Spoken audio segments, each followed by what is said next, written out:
Hello students.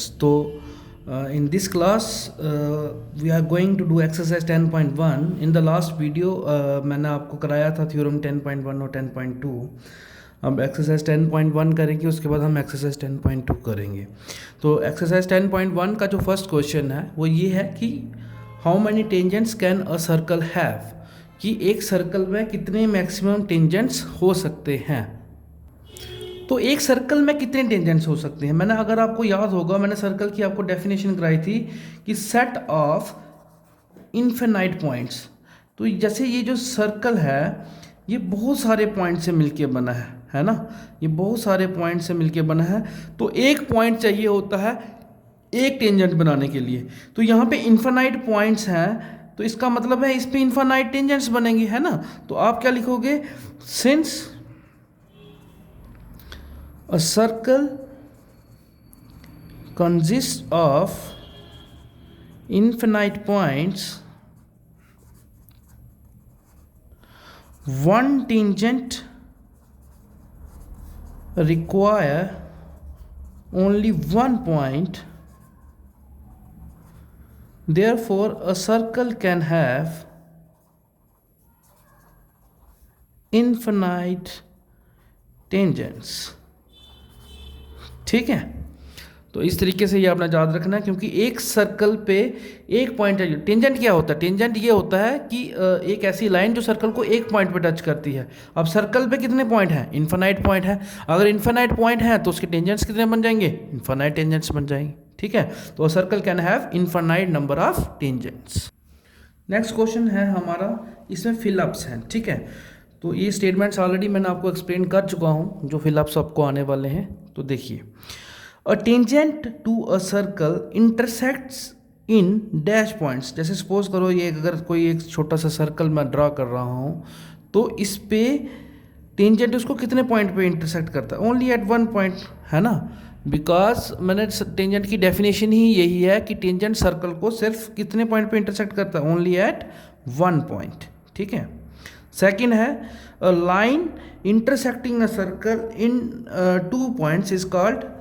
एक ऐसी line जो सर्कल को कितने पॉइंट पे इंटरसेक्ट करती है, दो पॉइंट पे, तो उसको हम क्या बोलते हैं, सीकेंट कहते हैं. ये आप, अगर आपको याद होगा, सबसे पहले मैंने जो आपको नोट्स भी दिए हैं और जो मैंने वीडियो भी आपको पहली बनाई है उसमें आपने पूरा प्रॉपरली एक्सप्लेन किया है. हाँ, इस लाइन की जगह अगर लाइन सेगमेंट होता तो फिर उस पर कॉर्ड आ जाना था, है ना. कॉर्ड क्या है, लाइन सेगमेंट है, और सीकेंट क्या है, लाइन है. ठीक है.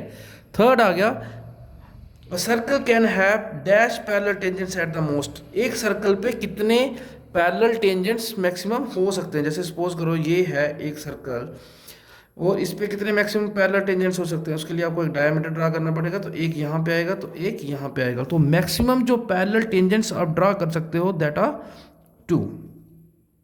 उसके बाद आ गया, the common point of a tangent to a circle is called. Tangent का और उसका सर्कल का कॉमन जो पॉइंट होता है उसको क्या बोलते हैं, पॉइंट ऑफ कांटेक्ट. ये मैंने आपको पहले भी समझाया था कि जिस पॉइंट पे सर्कल, जैसे ये सर्कल मैं अगर कंसीडर कर रहा हूँ, तो ये जो पॉइंट है जिस पे वो एक दूसरे को टच करते हैं उसको हम बोलते हैं पॉइंट ऑफ कांटेक्ट.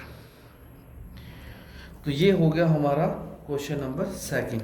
अब आएंगे हम क्वेश्चन नंबर थर्ड पे.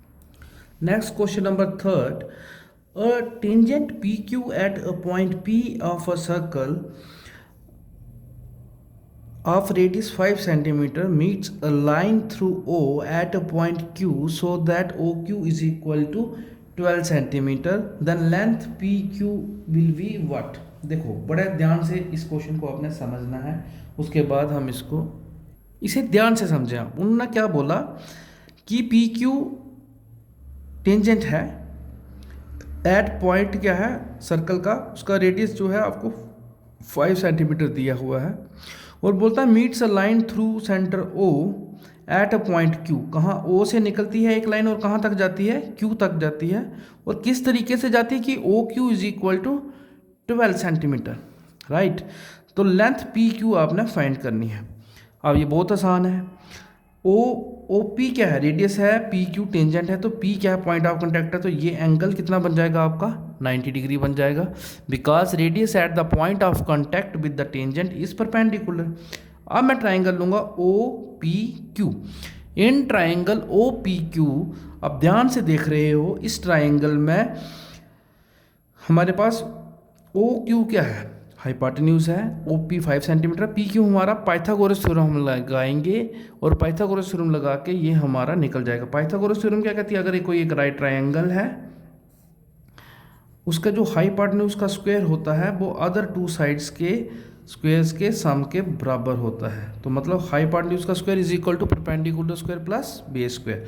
आपको यहाँ पे क्या दिया हुआ है, आपको here O Q is equal to 12 centimeter, O P is equal to 5 centimeter. आप लिखोगे ओ पी, ब्रैकेट में रेडियस लिख लो, आपको पता चल जाएगा। ओ पी रेडियस इज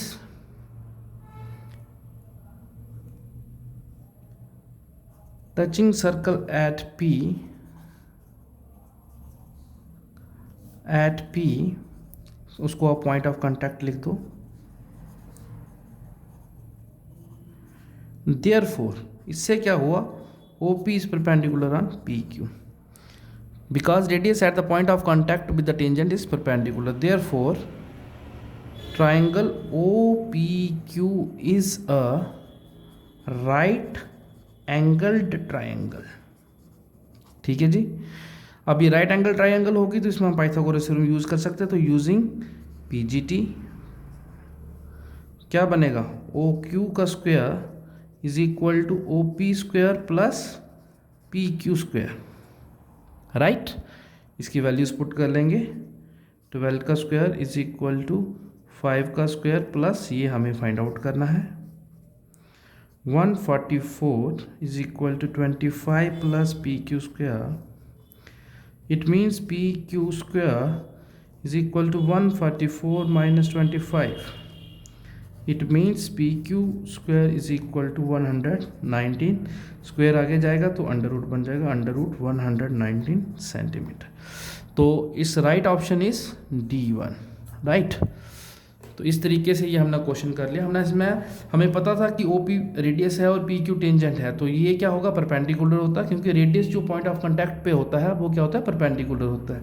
तो अगर ये परपेंडिकुलर 90 डिग्री हो गया तो OPQ क्या बन गया, राइट ट्राइंगल बन गई। राइट ट्राइंगल में पाइथागोरस थ्योरम अप्लाई होती है और पाइथागोरस थ्योरम कहती है कि in right triangle the square of the hypotenuse is equal to the sum of the squares of other two sides.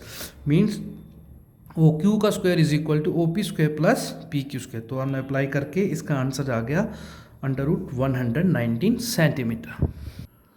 तो ये जो लास्ट क्वेश्चन है इस एक्सरसाइज का, एक बहुत सा जनरल सा क्वेश्चन है। उन्होंने बोला है कि ड्रा अ सर्कल, एक सर्कल बनाओ और दो एक ऐसी लाइंस बनाओ which are parallel to the, एक ऐसी लाइन बनाओ कहीं पे भी, जैसे यहाँ पे एक लाइन बना दो, कोई भी लाइन बना दो, जैसे ये L है, और इसके पैरेलल एक लाइन ड्रा करो जो टेंजेंट हो, तो कहीं भी इसी पॉइंट पे,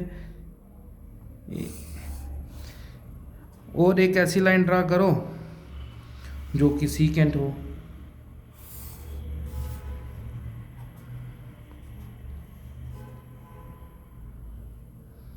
तो बस इसको N ले लो, M is tangent, N is secant, and L is parallel to M is parallel to N. So that is all in your first exercise. In the next exercise, we will do the questions which are related to exercise 10.2, which is related to the theorem 10.2, right? Okay, bachcha, take care.